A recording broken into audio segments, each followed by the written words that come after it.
I guess that's the best that I can do. Summer update, July 30th, 2024. Original Wellness, banana peppers, hibiscus, jalapenos, ajoa peppers, our cherry tomatoes of different varieties, Tabasco peppers. All of this is flourishing. We got more peppers. This is our Brussels sprouts.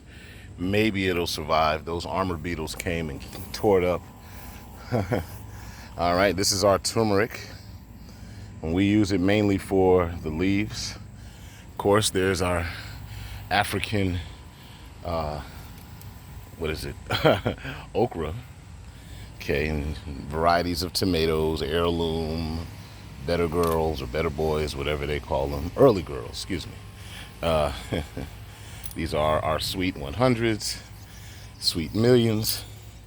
And just a quick education, tomatoes are in the berry family. Traditionally, we use them like a vegetable because they're not as sweet, but if you grow them yourself, they are sweet. So eat them like a berry. They're not necessarily a veggie, okay? And this is our newest member of the family, the biggest we had of the family, winter melon. Vines are so thick. We had couple huge ones we took off of this one. Winter melon is good for weight loss, metabolism. It's mainly an Asian fruit, but a friend of mine, George High from Cedar Wellness, out there in Snellville, Georgia, brought me a plant 2 years ago. Brought me a winter melon, that is, and it grows. We used it, we processed it, made soup with it, and the rest is history. Look at these. My wife forgot to harvest these. These are the black crimson tomatoes. Those are very sweet. All right, more jalapenos. Yes, more jalapenos. Okay, this is the time of the year. Those who don't know, midsummer to late summer, that's the time of the year your hot peppers are gonna flourish. We got our 4th heat wave coming this week. And this here on our trellis, as you can see, is it's about a 3-foot winter melon. Yes, they get much bigger than that. They can get twice as big as that. And like I said, winter melon, for those who tastes like a cross between a cucumber and, pretty much 2 varieties of cucumber.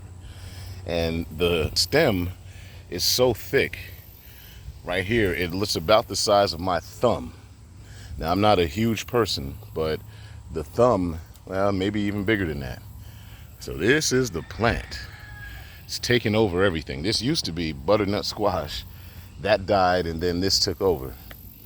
All right, here is our, I guess you can say infamous, Trinidad scorpions. You put like for like plants next to each other, people. And let me explain why that's important. These are living things, and living things like those things that are like itself. So there are enemy plants and there are companion plants. And so these scorpion peppers like to be next to those that are like itself. And I'll show you this is the central part of the garden. This is one failed section of the garden, our watermelon patch. I just picked a couple of melons. One should be ready to eat. They're very small, but as you can see, our Johnson grass has taken over. Just like for Dr. Ridgely at his farm in South Georgia, his Johnson grass took over, so did mine. Nothing we can do about that. And if you want natural food, I'm going to say it like he said, if you want natural food, this is the price you got to pay. So welcome to farming, welcome to gardening. All right, these are more ajoas.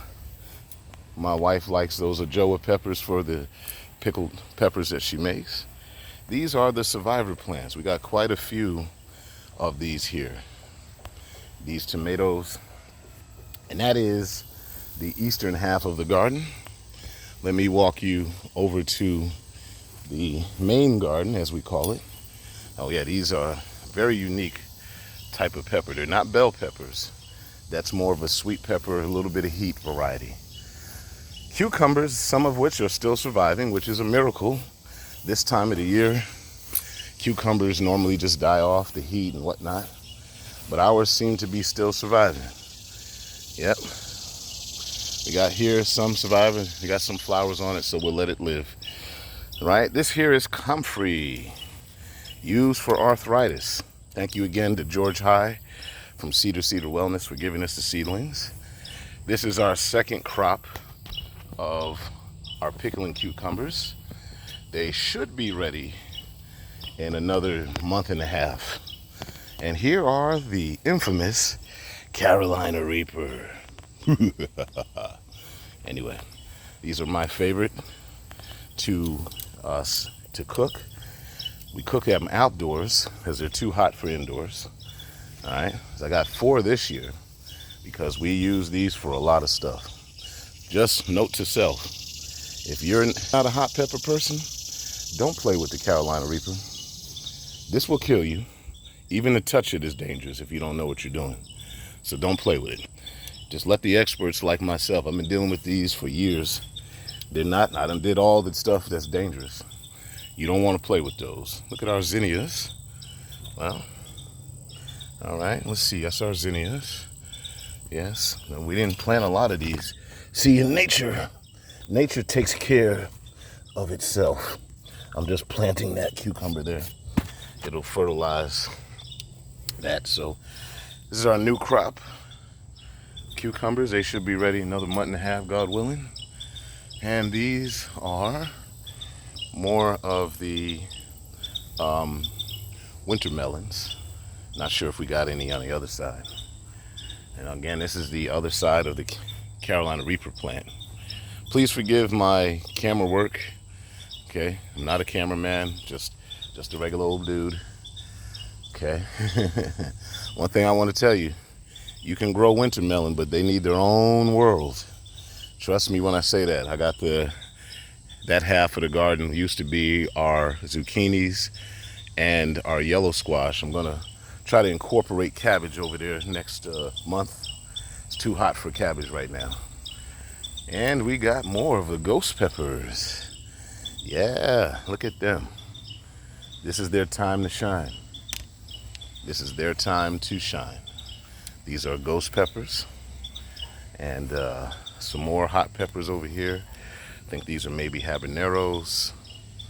But our ghost peppers, yes. We are the hot dragon, hot pepper people. Yes. It's to amaze me how our clients, our customers love the super hots. And the thing about it is, you know, we don't necessarily consume all of these hot peppers, you know, the way that some of our clients do. We talk to them, they use them for different purposes and different reasons. Let me just view the central Carter garden. I thank Almighty God for what He's allowed me to do, allowed us to do. And this is gardening basics. Other side of the fence here, we got some wild, sweet 1 millions. That's my wife's favorite cherry tomatoes. So we keep that plant for her. All right, look at that. That is a winter melon. And this is why the plant grows so big. That's about 2 feet, and that's young. All right, these are the survivors from last year, tomatoes. Those are the jelly bean tomatoes. These are some heirlooms. And so, yes, survived for the most part that brutal month-long heat wave. Believe me when I say it was brutal. We got another week coming. These should be okay. And so that's the tour, Midsummer Garden. We had some that survived, of course, some that didn't. You know, this is nature, health as nature intended. My advice to you people, whoever you are that want to do gardening, my statement is do it. Have no fear. Essentially, it's just dirt and seeds and water, sunlight, 4 things. And then you the 5th thing. But like any other living creature, You got to know the nature of the plant that you're planting in order to do it justice. So if you want to get started gardening, even if you live in a major city, an apartment, a flat or whatever, just get a pot. Make sure you got at least 6 hours of sunlight somewhere, outside of course. Between the temperatures of 50 degrees and 90 is generally where most plants survive, okay? I don't care what it is. If you eat tomatoes, grow tomatoes. If you eat peppers of any type, grow them, okay? That's my philosophy. If you eat radishes, grow them. Radishes grow pretty fast, 2 to 3 weeks at most, from seed to harvest, okay? If you like lettuce, you like salads, grow it. They grow pretty much anywhere as long as it's cool. Couple weeks from seed to harvest, okay? If you like spinach, grow it. If you like those things, grow it. Don't grow something you don't eat. Doesn't make sense. If you don't eat butternut squash, don't know anything about it, don't grow it, okay?